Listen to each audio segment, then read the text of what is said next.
அஸ்ஸலாமு அலைக்கும் வரஹ்மத்துல்லாஹி வபரகாத்துஹு. Welcome back to our channel. இறைவன் ரப்புல் ஆலமீன் எதற்காக இந்த சூரியன் சந்திரன் இப்படி எல்லாம் படைச்சான், இதுல அறிவியல் சார்ந்த விஷயம் என்ன இருக்கு அப்படிங்கறத பார்ப்போம். விண்வெளியில ஆக்சிஜன் இல்லாதனால அங்க நெருப்பு பத்த வைக்க முடியாது. ஆனா சூரியன் மட்டும் எப்படி இத்தனை ஆண்டு காலம் அணையாம எரியுது அப்படிங்கிற உண்மையை நம்ம பார்த்தா சூரியன் எரியல.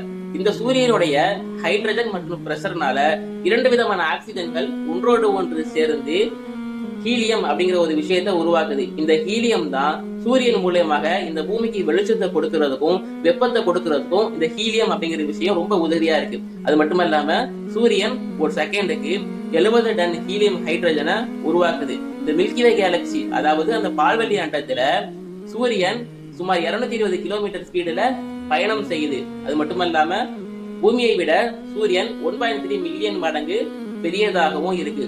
சூரியனுடைய நடுப்பகுதி வெப்பம் 15 மில்லியன் டிகிரி செல்சியஸ் ஆகவும் சூரியனுடைய மேற்பரப்பு வெப்பம் 5400 டிகிரி செல்சியஸ் ஆகவும் அளவுல இருக்கு. அது மட்டுமல்லாம பூமியை விட சூரியன் 109 மடங்கு விட்டத்துல பெரியதாகவும் இருக்கு.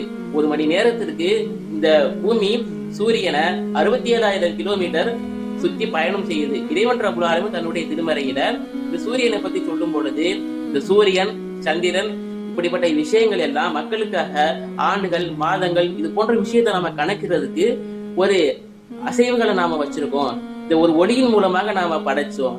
எந்த ஒரு காரணத்தும் இல்லாம நாம படைக்கல. இதை தெரிஞ்சு கொள்ள மக்களுக்கு நான் இப்படித்தான் என்னுடைய அத்தாட்சிகளை நான் புரிய வைப்பேன் அப்படின்னு சொல்லி இறைவன் ரப்புல் ஆலமீன் தன்னுடைய திருமறையில சொல்றான். அஸ்ஸலாமு அலைக்கும் வரஹ்மத்துல்லாஹி வபரகாத்துஹு.